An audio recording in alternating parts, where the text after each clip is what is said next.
Bonjour les amis. Nous assistons aujourd'hui au tournage du film Le Salut de Tamarin.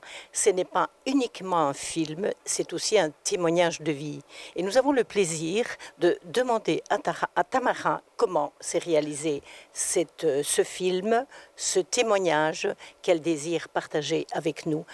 Tout d'abord, un petit teaser qui va vous mettre déjà dans l'ambiance du tournage de ce film.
Bonjour Tamara. Bonjour. Alors Tamara, vous êtes en train de réaliser le film de votre vie. Dites-nous en quelques mots comment s'est fait cette démarche. Vous avez voulu témoigner, non seulement je pense pour vous, mais aussi pour les femmes qui sont traitées de la façon dont vous avez été traitée. Exactement, en fait, le salut de Tamara, il représente en grande partie ma véritable histoire. Et la période pendant laquelle j'ai été victime de la trafic des êtres humains et le proxénétisme, mais pas que. Ça va raconter l'histoire à toutes les filles que j'ai connues dans ce milieu, et ça qui est arrivé à chacun d'eux, et aussi l'histoire à ma maman qui était victime d'un manipulateur et quelqu'un qui était très fort agressif avec elle. Votre histoire, elle a commencé où? Mon histoire a commencé en Bulgarie en 2008. Et vous êtes sorti de votre pays en essayant de trouver mieux ailleurs, ou est-ce que vous êtes tombé dans une filière qui vous a exploité pendant je ne sais pas combien de temps? En fait, j'ai eu la chance dans la malchance que je n'ai pas tombé vraiment sur un grand réseau de proxénètes. Je suis tombée sur un seul proxénète, mais qui a pris toute ma peur. Il m'a manipulé, il m'a frappé, il a utilisé tous les moyens pour prendre ma peur et tout ce que j'avais. J'ai sorti de Bulgarie pour fuir. Déjà, de un, l'effet que ma mère elle était avec cette manipulateur et je ne pouvais plus vivre cet enfer à la maison de l'avoir tous les soirs battu. De deux, en Bulgarie, pour faire les études, c'est assez compliqué parce que la corruption elle est assez élevée. Il faut que tu aies la fille à quelqu'un pour que tu puisses rentrer dans un bon endroit, dans une université. Je voulais faire mes études et en fait, c'est là qu'il m'a accroché en me disant on va aller ailleurs. Tu vas faire ce métier, on va gagner assez rapidement l'argent, on va construire, on va faire du business. Moi aussi, je vais travailler quelque chose qu'il n'a jamais fait. Et tu vas savoir faire tes études aussi dans n'importe quelle université tu souhaites, quelque chose qui n'a jamais arrivé. Et après la Bulgarie, ça a été quel pays? En fait, j'ai resté en Bulgarie très très peu parce qu'en fait, à Sofia, il y avait des amis à mes amis, il y avait des amis à mes cousins, etc. Et souvent, on s'est croisés, c'était pas tout à fait agréable quand on fait ce milieu. Après ça, je suis partie en Allemagne pour quelques temps avec lui, mais là, on n'a pas resté beaucoup parce que là, on a tombé sur un réseau de vrais proxénètes. On a eu la chance qu'on a trouvé dans l'appartement des cheveux arrachés, du sang, etc. et des autres choses. Et là, on a fui de l'Allemagne, on n'a pas su rester là-bas. Et de là, lui m'a envoyé en Grèce. Et en Grèce, j'ai été vendue avec un contrat pour, normalement pour 3 ans, mais je suis restée 2 ans et demi, à la prix de 4 000 euros. Donc vous avez été vendu vraiment comme une marchandise. Exactement, en fait, lui a fait un contrat avec la patron. Je n'étais même pas au courant parce qu'en Grèce, lui, au départ, il ne savait pas venir parce que là, le travail, c'est plus on escorte, tu fais semblant que la client devienne ton petit ami, etc. Et si lui était avec moi, ça risquait qu'un client il nous voit ou quoi que ce soit. Et là, ils ont dit carrément que j'étais vendue avec ce contrat-là. Et comment est-ce que vous avez pu vous échapper? La peur, elle s'est transférée en force. J'avais peur pour ma famille aussi, pour qu'il ne fasse pas quelque chose à ma mère, à mes grands-parents, etc. Mais à un moment donné, je me dis, soit je vais les tuer, ou soit je vais me suicider. Mais je dis, pourquoi faire loin, pourquoi faire l'autre? Lui, il voulait toujours venir en Belgique. J'avais marre de voyager, mais il y a comme un petit 7e sens, 6e sens qui me disait, va en Belgique, il y a une raison pour laquelle. En Grèce, en Bulgarie, la police ne défend pas les filles en bonne manière. Alors, c'est pas possible de porter une plainte. Et comme ça, je suis décidée de venir en Belgique avec lui. Et ici, j'ai rencontré une fille bulgare. Je vais la remercier toute ma vie pour ça, qu'est-ce qu'elle a fait. Elle m'a expliqué comment ici les choses y restent. Et là, j'ai porté plainte à la police fédérale. En fait, je suis venue au départ avec lui en Belgique, mais j'ai fait tout mon possible pour qu'il lui retourne en Bulgarie. Je l'ai convaincu de retourner en Bulgarie. Là, je me dis, OK, c'est bon, stop. Et là, j'ai porté plainte à la police fédérale.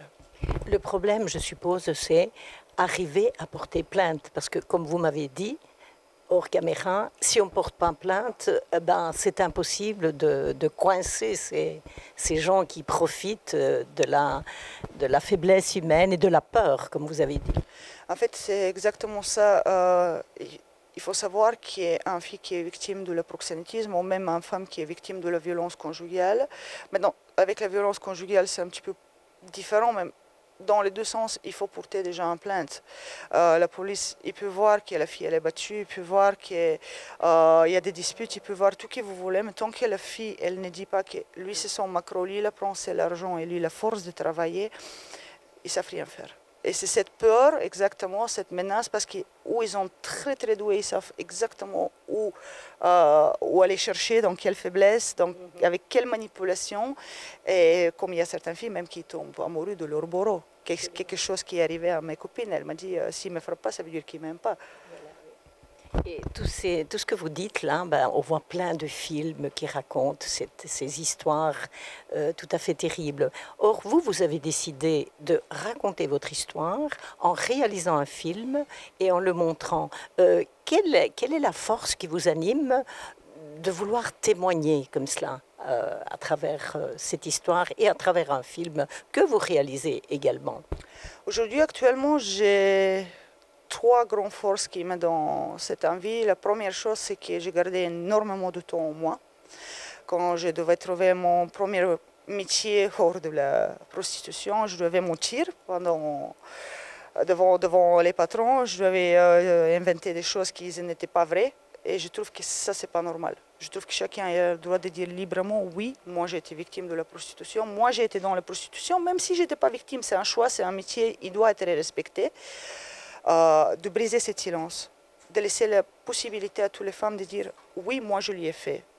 Pour quelle raison? Ça, c'est leur raison à eux. Il y a certains qui ont des enfants malades, ils doivent les aider. Il y a certains qui veulent simplement vivre une belle vie. C'est leur choix. Ça, c'est la première raison. La deuxième raison, c'est mon amoureux tenant qui me donne énormément de courage de faire face à tout. Parce que revivre tout ça, pour moi, ce n'est pas évident du tout. Et c'est aussi grâce à lui qu'aujourd'hui le projet Tamara il se réalise. Et la troisième chose qui me donne énormément de force pour le moment et me motive encore plus, c'est toute cette équipe qui est ici autour de nous. Et des gens vraiment incroyables que je vois qui donnent tout d'eux-mêmes pour réaliser et tous mes amis qui me soutiennent aussi. J'allais dire, l'histoire se termine bien, on dirait, pour vous. Oui, mais elle n'est pas encore finie. Voilà, oui. Et vous avez eu la chance donc de rencontrer Tano, qui est aussi réalisateur, et vous êtes co-réalisateurs tous les deux pour réaliser ce film. Alors, j'ai le plaisir maintenant d'interviewer Tano, si vous voulez bien. Avec plaisir. Merci Tamara. Merci. Merci à vous. Alors, nous avons le plaisir maintenant d'aborder la deuxième partie de ce film qui aborde les différents thèmes qui sont traités dans ce témoignage de vie. Et nous avons le plaisir d'interviewer Tano Pasqualino, qui est le co-réalisateur de ce film. Bonjour Tano. Bonjour. Alors Tano, tu as rencontré Tamara. Tania qui est son vrai prénom. Son vrai prénom. Et c'est quelque part... un sauvetage que tu as réalisé peut-être. On peut dire ça comme ça? Oui, d'une certaine manière, on peut dire ça, oui. On s'est rencontrés, oui, ça fait presque un an. D'abord, ça a été l'amour. D'abord, c'était l'amour, qui existe toujours, bien sûr. Et voilà, donc elle m'a dit tout de suite la vérité, ce qu'elle a vécu, etc. Moi, j'ai accepté sans problème. Et ensuite, elle me parlait qu'elle avait l'idée de faire un livre. Et elle a vu que j'étais réalisateur, j'avais fait quelques films. On s'est dit tous les deux, pourquoi pas faire un film de son histoire. Et moi j'ai dit oui, pourquoi pas. Et de là est parti le tournage. On a commencé depuis le mois de mai. Donc voilà, ça fait déjà quelques mois. Et ça se passe très bien, on est presque à 60% du film ici, à l'heure actuelle. Et quelles sont les difficultés pour réaliser quand même un long métrage, et si j'ai bien compris, qui dure quand même un certain temps, beaucoup plus que la longueur classique d'un film? Oui, il va durer quand même assez longtemps. Je ne vais pas dire exactement la durée, parce que même moi je ne le connais même pas. Non. Parce que le scénario a été écrit, mais on fait toujours des modifications, donc il y a des scènes qui sont plus longues ou écourtées, ça dépend. Et oui, c'est la difficulté, oui, parce qu'on n'a pas de budget. Voilà. Si, on investit nous-mêmes quand on est. Donc c'est sur fonds propres, donc. Sur fonds propres, voilà. C'est un autofinancement, on va dire. Et on cherche des sponsors. On cherche des sponsors. C'est pas évident, mais on est à la recherche de sponsors. On a des collaborateurs, ça on en a beaucoup. Ça, on a la chance. Beaucoup de bénévoles aussi. Beaucoup de bénévoles et beaucoup de collaborateurs. Voilà. Ouais. Et au niveau travail, comment vous avez procédé? Tania t'a raconté son histoire, et j'imagine que tu as dû vaincre ton émotion peut-être pour entendre une telle histoire. Bien sûr, oui. Ouais, c'est sûr que c'est choquant, il faut se mettre à sa place. Moi, je me suis mis à sa place, ouais, j'ai compris tout à fait. Il n'y a pas de souci. Et alors, au niveau projet, donc vous réalisez ce film, et comment vous allez le diffuser? Parce que c'est un témoignage de vie très important, puisqu'il y a pas mal de gens qui vivent son histoire, et peut-être donner des pistes, comment sortir peut-être de cet enfer. C'est le but principal du film, c'est de toucher un maximum de femmes, de jeunes filles, pour ne pas qu'elles tombent dans ce piège. Et moi-même, j'ai une fille, je ne voudrais pas qu'elle tombe sur ce piège-là. Et donc voilà, c'est le but principal du film, c'est ça. C'est de partager, de passer un message de prévention, voilà. Et peut-être d'espoir aussi. Et d'espoir aussi. Moi, j'aime bien le cinéma depuis tout petit, mais moi, je fais ça pour elle, pour ma compagne, pour passer ce message. Ça me tient vraiment à cœur aussi. Voilà. Et là, quand je le dis, j'ai une émotion. Oui, je vois. Oui. Et alors, dis-nous, Tano, tu es réalisateur, mais tu es aussi acteur. Donc, quel rôle joues-tu dans le film ici? Moi, j'ai le rôle de policier, donc. Il n'est pas très gentil. Un policier qu'elle a rencontré réellement, donc? Dans le film, non, il n'y a pas de rencontre dans le film. Enfin, je ne vais pas en dire plus. Il faut regarder le film. Ok, on va garder le mystère. J'en dis trop, là. Ok. Et alors, quel est ton souhait, Tano?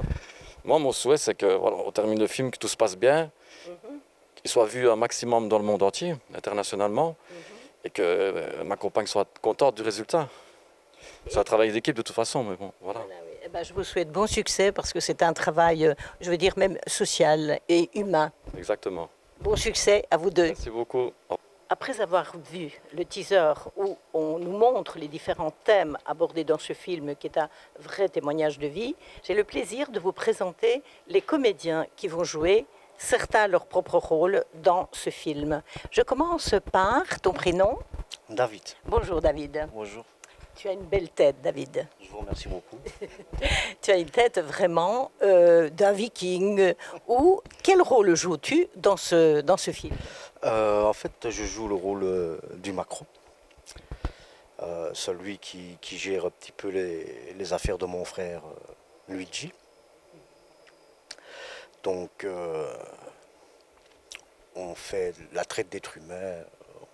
On doit redresser un petit peu les filles qui s'écartent un petit peu du boulot et tout ça, quoi.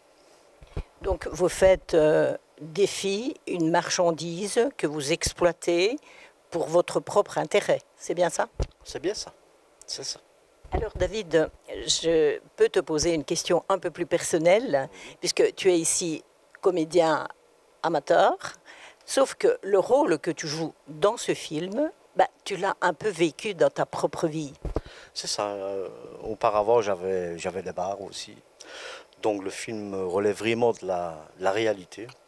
Euh, j'ai vécu beaucoup de choses que je revois dans le film. Donc voilà, j'ai apporté ma petite touche personnelle dans mes scènes auxquelles j'ai vécu auparavant. Alors quand tu dis j'ai eu des bars, etc., est-ce que tu as réellement fait, comme dans le film, la traite d'êtres humains? J'ai été condamné pour ça auparavant. Mais c'est très courageux de ta part de témoigner à visage découvert. Oui, maintenant je regrette toutes ces choses. C'est du passé. L'âge m'a bien assagi. Voilà. Donc on peut dire, David, que tu as changé complètement de vie. Complètement. Complètement. Et le fait de participer à ce film, peut-être, te fait repenser à des choses que tu regrettes énormément? C'est ça. C'est des scènes, parfois j'ai envie de pleurer parce que ça me refait penser effectivement à tout mon passé, au mal que j'ai pu faire auparavant aux filles, etc., quoi. Ouais. Donc on peut dire que même dans le pire des scénarios, il y a de l'espoir que l'être humain change. Ce serait magnifique. Ouais. En tout cas, c'est ton cas, David. C'est mon cas. Si tout le monde pouvait suivre mon exemple, ce serait énorme. Voilà. C'est aussi un beau témoignage. Alors je m'adresse maintenant à ton frère dans le film. Bonjour Angelo, c'est ça? Bonjour, bonjour, enchanté. Oui. Alors Angelo, quel rôle joues-tu, à part le frère ici de David dans le film? C'est mon rôle, voilà, comme il expliquait mon frère, c'est moi qui tiens le bar, c'est moi qui gère tout, les filles, c'est moi qui commande tout, un peu tout, quoi. Proxénétisme, violence, tout. Tu participes vraiment à tous les échelons de cette vie d'exploitation. Oui, oui, effectivement, je suis presque dedans tout le temps, quoi. Et tu es un comédien amateur? Amateur, oui. Et ce rôle que tu joues, ce n'est pas comme David. Toi, dans la vie, tu n'as jamais fréquenté ce milieu? Non, non, vraiment, non. Donc, mais voilà, je connais un peu le milieu, hein, en disant, mais vraiment, j'ai pas vécu ça, quoi. Oui, donc tu n'as pas vraiment été acteur de l'exploitation d'êtres humains. Non, non. Donc en fait, c'est vraiment un rôle de composition que tu fais là. C'est ça, oui. C'est bien ça. Ok. Merci Angelo. De rien. Alors je me tourne maintenant vers Alexandra. Alexandra. Quel rôle joues-tu dans le film, Alexandra? Alors moi je suis la femme maquerelle, donc on va dire que je seconde un peu mon papa, Jamadou. Ton papa qui est Angelo. Oui, voilà. J'amadoue les filles, je leur vole leur passeport et après je les fais bosser pour moi et elles sont un peu à mes commandes. Et pour aborder ce rôle, tu connaissais déjà ce milieu ou bien c'est vraiment un rôle de composition? Alors c'est vraiment un rôle de composition, mais étant enfant j'ai grandi dans la violence conjugale et donc ma maman, on peut dire vis-à-vis du comportement que mon papa avait envers elle, ben, c'était pour moi aussi de l'exploitation, le fait qu'elle ne pouvait pas s'habiller comme elle voulait, le fait de ne pas aller où elle voulait. Pour moi, c'est de l'exploitation aussi. Et c'est un gros défi aussi pour moi d'avoir ce rôle, mais je vais dire l'envers du décor par rapport à ce que j'ai vécu. Et c'est pour ça que ça me tenait à cœur de participer à ce projet. Et donc, tu as vécu la violence en tant qu'enfant. Alors, pour aborder ce rôle, ça a été difficile peut-être, toi, de te replonger, comme tu dis, de l'autre côté de la barrière, en tant que méchante, entre guillemets, alors que tu as été, c'est toi qui as souffert pendant ton enfance. Oui, en fait, j'ai bien conscience que le rôle que j'ai ici, c'est un rôle que j'ai accepté de jouer. certes, parfois, ça me ramène à mon enfance quand voilà, j'ai une position où j'engueule les filles. Parfois, voilà, je leur fous des claques. Mais je fais vraiment la part des choses entre mon rôle que je donne et ce que j'ai vécu en tant qu'enfant. Ça, c'est vraiment le rôle d'une vraie comédienne. Voilà. Et dans ta vie? Alors, dans ma vie de tous les jours, par rapport à oui, ce que tu veux faire, ton job ou ton projet personnel? Ah, oui, en fait, de base, je suis assistante sociale et psychomotricienne. Et le monde du cinéma m'a toujours j'ai toujours adoré le monde du cinéma. Et j'ai contacté en février Thomas Doridam, qui est un acteur, comédien, qui a composé pour Jean-Luc Lemoyne, qui a travaillé au Jamel Comedy Club. Et j'avais lancé le projet d'écrire un one-woman show. Donc, par rapport à ma vie de tous les jours, mettre les choses un peu plus parfois compliquées, mais sous forme d'autodérision. Cette partie-là, je l'ai laissée un peu en suspens parce que il y a d'autres projets qui se sont mis, notamment le film. Et j'ai toujours voulu aussi être chanteuse et je suis en train d'enregistrer une chanson en studio. Donc ce film m'ouvre des opportunités et je suis en train de réaliser un rêve de petite fille en fait. Voilà. C'est des super beaux projets. On te verra un jour sur scène donc. J'espère, oui. Je vous inviterai. Je te le souhaite. Merci beaucoup. Merci. Alors, voilà. Nous avons ici la belle panoplie de tous les acteurs, un témoignage de vie très très important que Tamara nous offre ici. Et alors, je voudrais préciser également que ce film pourra être vu à partir de 13 ans, parce que dans tout le film, il n'y aura pas de scène choquante, il n'y a pas de nu, il n'y a pas de sexe. Tout est fait pour expliquer justement ce témoignage contre la violence et tous ses dérivés qui touchent encore aujourd'hui énormément de femmes.